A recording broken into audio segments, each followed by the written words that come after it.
Hi guys, आज हम बात करने वाले हैं 90s की फेवरेट हॉरर मूवी के बारे में जिसका नाम है वीराना, जिसमें थोड़ी कॉमेडी भी है और बहुत सारा हॉरर भी। कहा जाता है कि इस फिल्म से ही 90s में हॉरर फिल्मों का चलन शुरू हुआ, जिसे रामसे बंधुओं ने शुरू किया। तो शुरू करने से पहले अगर आप हमारे चैनल पर नए हैं तो हमारे चैनल को लाइक, शेयर और सब्सक्राइब ज़रूर कीजिए। मूवी की शुरुआत में ही हमें काला अंधेरा सा वीराना दिखाई देता है। इन वीरानी गुफाओं में एक शैतान की मूर्ति, एक निकिता नाम की चुड़ैल और काला जादू टोने करने वाला तांत्रिक का इंट्रोडक्शन दिया जाता है। उसके बाद हमें एक आदमी दिखाई देता है जो रस्सियों से बंधा हुआ होता है और अपने जान की भीख मांगता है। वो तांत्रिक वहां आकर उसे कहता है कि आज तुम्हारा गर्म खून से निकिता अपनी प्यास बुझाएगी। वहाँ वो चुड़ैल निकिता आती है और वो अपने गले से जैसे ही लॉकेट तोड़ती है तो वो एक बेहद ही डरावनी चुड़ैल में बदल जाती है और वो उस आदमी का सारा खून पीकर उसे मार डालती है। दूसरे सीन में हम देखते हैं कि गांव वाले उस आदमी की लाश को लेकर ठाकुर साहब की हवेली में आते हैं, जहां उनका छोटा भाई समीर की वाइफ रंजीत और उसकी बेटी साइना भी मौजूद होती है। गाँव वाले ठाकुर साहब से कहते हैं कि ये सिलसिला कब तक चलेगा, वो चुड़ैल अब कितने लोगों की जान लेगी। समीर चुड़ैल की बात पर यकीन नहीं करता और खुद उस चुड़ैल को पकड़ने की ठान लेता है। ठाकुर साहब समीर को एक ओम देते हैं और उसे अपने पास रखने के लिए कहते हैं। रात के अंधेरे में समीर पूरी तैयारी के साथ निकलता है। रास्ते में उसे निकिता मिलती है। समीर सब समझ जाता है। वो जानबूझकर निकिता को लिफ्ट देता है। निकिता उसे एक पुरानी हवेली की तरफ ले जाती है, जहां वो समीर को अपने हुस्न के जाल में फंसाने की कोशिश करती है। यहाँ पर एक बाथटब का सीन भी आता है। समीर बहुत ही चालाकी से निकिता के गले में पहना हुआ वो लॉकेट तोड़ देता है, जिससे निकिता अपने असली रूप में आ जाती है। समीर अपने शर्ट के जेब में रखा हुआ ओम निकालता है, जिससे वो चुड़ैल बहुत डर जाती है। समीर और गांव वाले उस चुड़ैल को पकड़कर चौराहे पर लटका देते हैं। फिर सबके जाने के बाद वो तांत्रिक अपने कुछ चेलों के साथ वहां पर आता है और निकिता की लाश अपने साथ ले जाता है और साथ ही साथ ये कसम भी खाता है कि वो ठाकुर महेंद्र प्रताप की बेटी का जिस्म उसे देगा, क्योंकि निकिता का शरीर खत्म हुआ है लेकिन उसमें उसकी आत्मा मेरे कब्जे में है। दूसरे दिन समीर और ठाकुर साहब की बेटी जास्मीन मसूरी जाने के लिए निकलते हैं। रास्ते में उनकी गाड़ी खराब हो जाती है। समीर जास्मीन को वहीं रुकने के लिए कहकर पानी भरने जाता है। वहाँ तांत्रिक आकर जास्मीन को पजेस कर देता है, जिससे जास्मीन बेहोश हो जाती है। तांत्रिक जास्मीन के बाल काटकर एक गुड़िया में लपेट लेता है और कुछ मंत्र फूंकता है। वो उस गुड़िया को कांच की बोतल में डाल देता है और उस गुड़िया को ले जाकर चुड़ैल की लाश के पास रख देता है। बोतल रखते हैं।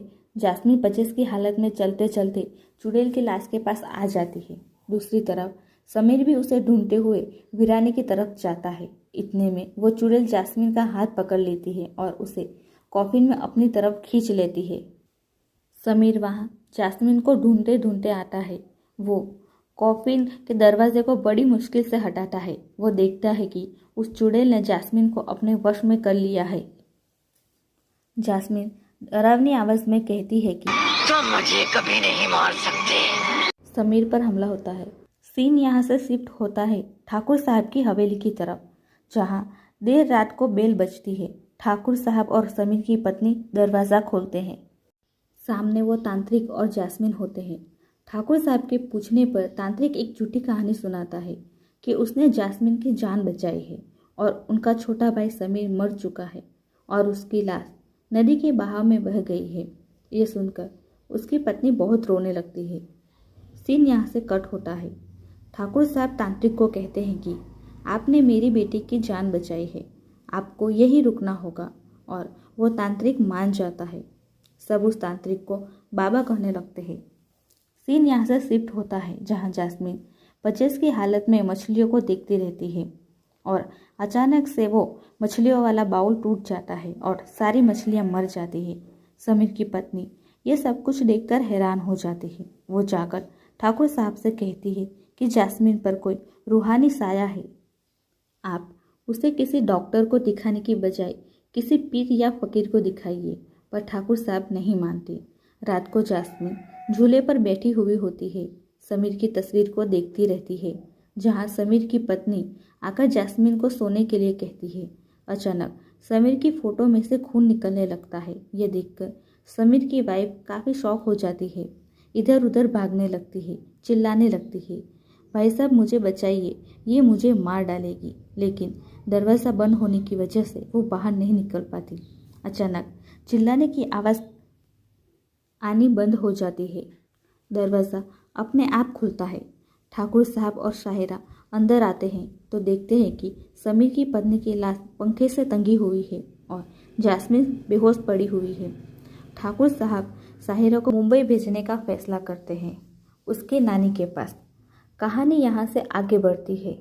कुछ सालों बाद ठाकुर साहब को एक चिट्ठी मिलती है जिसमें लिखा होता है कि शाहिरा चंदनपुर वापस आ रही है। यहाँ हम बड़ी हो चुकी शाहिरा को देखते हैं, जो अपनी नानी के भांजे के साथ सुबह गांव आने के लिए निकलती है, जिसका नाम हिटको होता है। दूसरी तरफ जास्मिन भी बड़ी हो चुकी होती है और काफ़ी खूबसूरत होती है। सुबह वो तांत्रिक शाहिरा को किडनैप करने के लिए अपने आदमियों से कहता है। वो शाहिरा को जिस रास्ते आने वाली होती है उस रास्ते में पत्थर आकर उसे उठाने की कोशिश करता है। शाहिरा जाकर पुराने कब्रिस्तान में छुप जाती है। यहाँ पर हमारे हीरो की एंट्री होती है, जिसका नाम है हेमंत।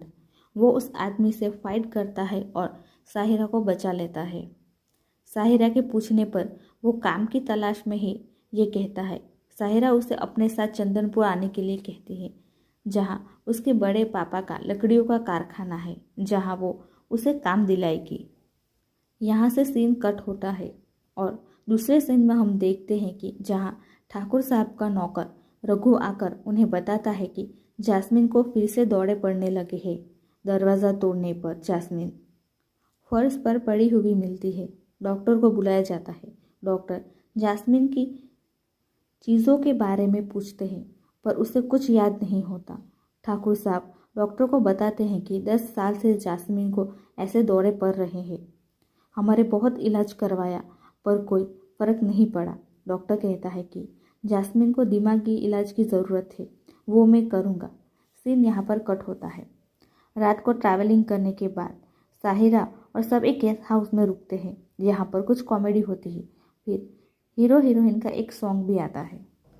सीन यहाँ से शिफ्ट होता है चंदनपुर, जहाँ जास्मिन अपनी गाड़ी में पेट्रोल भरवाने के लिए जाती है। पेट्रोल भरवाने वाला जास्मिन को देख रहा होता है।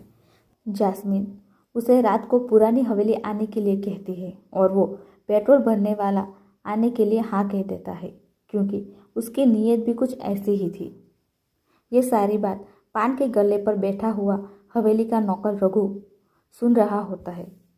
रात होते ही वो आदमी पुरानी हवेली पर जाता है, जहाँ जास्मिन उसका इंतज़ार कर रही होती है।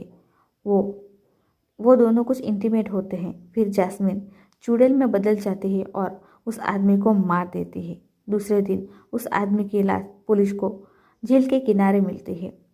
रघु ठाकुर साहब को सारी बातें जास्मिन के बारे में बताता है, पर ठाकुर साहब नहीं मानते। तो दूसरी तरफ शाहिरा हेमंत के साथ हवेली आ जाती है और कुछ यहाँ पर थोड़े कॉमेडी सीन्स भी होते हैं। दूसरी तरफ जास्मिन फिर एक आदमी को कार में लिफ्ट के बहाने मार देती है। ठाकुर साहब का नौकर रघु ठाकुर साहब को सारी बातें बताता है और सबूत के तौर पर एक रुमाल भी दिखाता है, जिसमें हवेली का शाही निशान बना हुआ होता है। ठाकुर साहब जाकर जास्मिन से उस रुमाल के बारे में पूछते हैं, लेकिन जास्मिन इनकार कर देती है। कहती है कि मुझे कुछ नहीं पता, मैं नहीं जानती ये रुमाल वहाँ कैसे आया। ठाकुर साहब जास्मिन को समझाते हुए कहते हैं कि बेटा, तुम वीरानों में मत जाया करो, तुम्हें क्या मिलता है उस वीरानों में। तो जास्मिन कहती है कि मुझे वीराना पसंद है, समझे। यह कहकर वो वहाँ से चली जाती है। रात को डाइनिंग टेबल पर शाहिरा कहती है कि आज मैं जास्मिन के साथ सोऊंगी, जिस पर ठाकुर साहब मना कर देते हैं, पर जास्मिन उसे सोने के लिए मना लेती है। रात को शाहिरा अचानक से जाग जाती है, देखती है कि जास्मिन उसकी जगह पर नहीं है। वो इधर उधर देखती है जहाँ पर एक चेयर पर उसे कोई बैठा हुआ नजर आता है, तो वो बहुत डर जाती है। वो बाहर जाती है जहाँ हेमंत आता है। वो उसे बताती है कि जास अपने कमरे में नहीं है, वो बालकनी में बैठी है, बहुत डरावनी लग रही है। हेमंत साहिरा को अंदर ले जाता है जहाँ जास्मिन अपने बिस्तर में ही होती है और उसे बुखार हुआ होता है और सीन यहाँ कट होता है। दूसरे दिन जास्मिन डॉक्टर के पास आती है और कहती है, पापा खामखा मेरी चिंता कर रहे हैं, मुझे आपके पास भेजा है। डॉक्टर जास्मिन को हिप्नोटाइज करता है और उसे पूछता है कि क्या हुआ है, तुम कौन हो। जास्मिन को वही सारी पुरानी बातें याद आती है। उसे बहुत तकलीफ होती है, लेकिन फिर वो एक अलग ही आवाज़ में कहती है,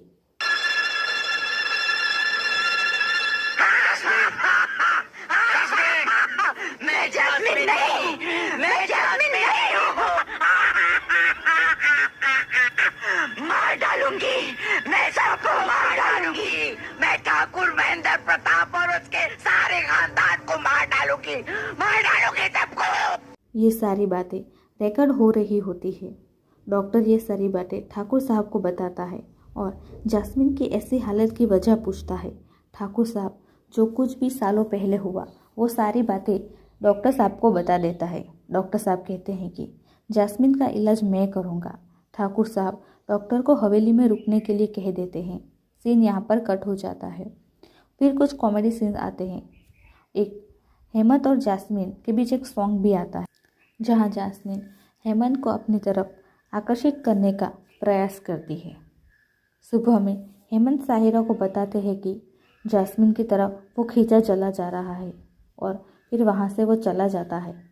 रात को डॉक्टर अपने कमरे में सो रहा होता है। कमरे में कुछ अजीब सी आवाज़ आने की वजह से उसकी नींद खुल जाती है। डॉक्टर कमरे से बाहर जाकर देखता है तो जास्मिन के कमरे से वो आवाज़ आती है और वहाँ से धुआं भी निकलता है। डॉक्टर कमरे में जाकर देखता है तो चारों तरफ धुआं होता है। जास्मिन चेयर पर पीठ के बल बैठी हुई होती है। टीवी भी जल नहीं रहा होता है। डॉक्टर घबराकर जास्मिन को आवाज़ देता है। वो जास्मिन नहीं चुड़ैल होती है। डॉक्टर बहुत डर जाता है। वो वहाँ से अपनी जान बचाकर भागता है। वो तुरंत ही ठाकुर साहब को बताता है कि आपकी बेटी जास्मिन एक शैतान है जो आपके पूरे परिवार को खा जाएगी, लेकिन ठाकुर साहब उसकी बात नहीं मानते। डॉक्टर ठाकुर साहब को समझा ही रहा होता है कि वहाँ जास्मिन आ जाती है। डॉक्टर उसे देखकर फिर से घबरा जाता है और अपनी गाड़ी में बैठकर वहाँ से जाने लगता है, लेकिन जास्मिन उसे देखकर मुस्कुरा रही होती है। कुछ आगे वीरानों में जाकर चुड़ैल डॉक्टर को मार देती है। डॉक्टर के मरने की बात सुनकर रघु बहुत ही घबरा जाता है। रात को ठाकुर साहब रघु को घर में सोने के लिए कहते हैं, लेकिन रघु मना कर देता है। देर रात को कुत्ते की आवाज़ आती है तो रघु देखने के लिए जाता है। इधर उधर देखता है, फिर वहाँ चुड़ैल आ जाती है, जिसे देखकर रघु बहुत डर जाता है। इधर उधर भागने लगता है, लेकिन चुड़ैल अपने जादू से उसे हाथ पैर रस्सी से बांध देती है और लकड़ियाँ काटने की मशीन से रघु को काट देती है। दूसरे सीन में हमें दिखाया जाता है कि हेमंत साहिरा सब बात कर रहे होते हैं। हेमंत कहता है कि रघु का मरना कोई इत्तेफाक नहीं है, मुझे बाबा पर शक है। साहिरा पूछते हैं कि तुम्हें बाबा पर क्यों शक है, तो हेमंत जवाब देता है कि मैंने अक्सर आधी रात को बाबा को वीराने में जाते हुए देखा है, इसलिए आज रात हम सब बाबा का पीछा करेंगे। जब आधी रात को बाबा वीरानों की तरफ जाता है तब साहिरा और हेमंत उसका पीछा करते हैं। वहाँ वीरानों में हेमंत और साहिरा पर बाबा अपने आदमियों से हमला करवाता है। यहाँ पर कुछ फाइट सीन होते हैं। तांत्रिक साहिरा के गले में तलवार रख देता है, जिसकी वजह से हेमंत सरेंडर कर देता है। हेमंत को बांधकर कोड़े से मारे जाते हैं और साहिरा उसे छोड़ने के लिए गुहार लगा रही होती है। वहाँ पर तांत्रिक आ जाता है और यहाँ पर कहानी में एक ज़बरदस्त ट्विस्ट देखने को मिलता है। यहाँ पर हमें पता चलता है कि समीर जो साहिरा के पापा होते हैं वो जिंदा है।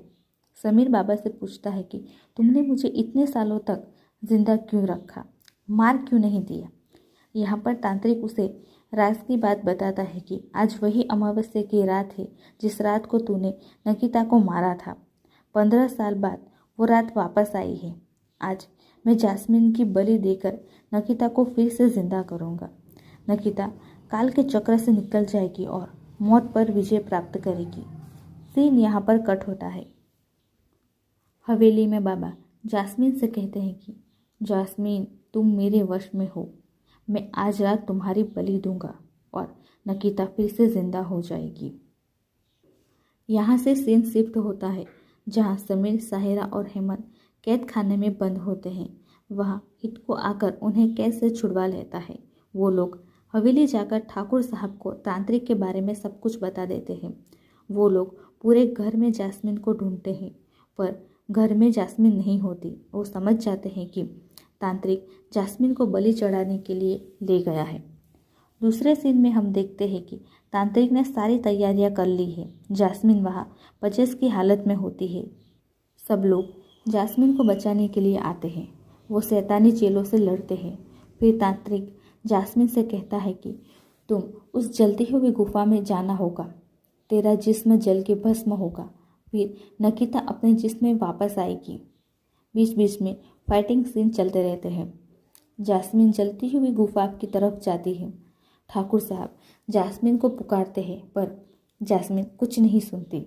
ठाकुर साहब चुड़ैल की लाश के पास रखी हुई उस बोतल को उठा लेते हैं, जिस पर तांत्रिक कहता है कि अगर तुमने उस बोतल को तोड़ दिया तो जास्मिन बच जाएगी, पर तुम नहीं बचोगे, तुम मर जाओगे। जिस पर ठाकुर साहब कहते हैं कि मुझे ये कीमत भी मंजूर है।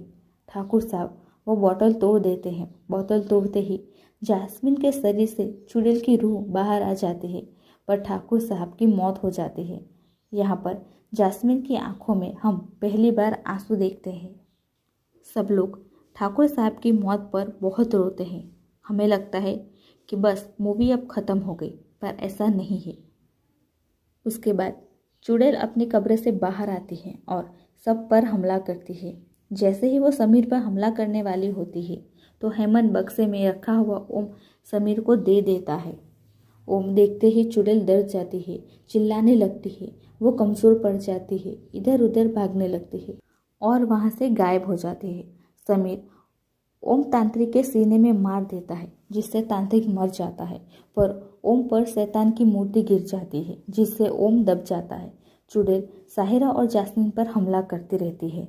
आखिरकार समीर और हेमंत ओम को बाहर निकालते हैं और उससे उस चुड़ैल को डराकर वापस कॉफिन में बंद कर देते हैं। सब लोग और गांव वाले उस चुड़ैल के शरीर को लेकर भगवान शिव के मंदिर में जाते हैं। कॉफिन के ऊपर का दरवाज़ा खोलते ही चुड़ैल चिल्लाने लगती है। उसकी शक्तियाँ खत्म होने लगती है। भगवान के सामने उसकी एक भी नहीं चलती।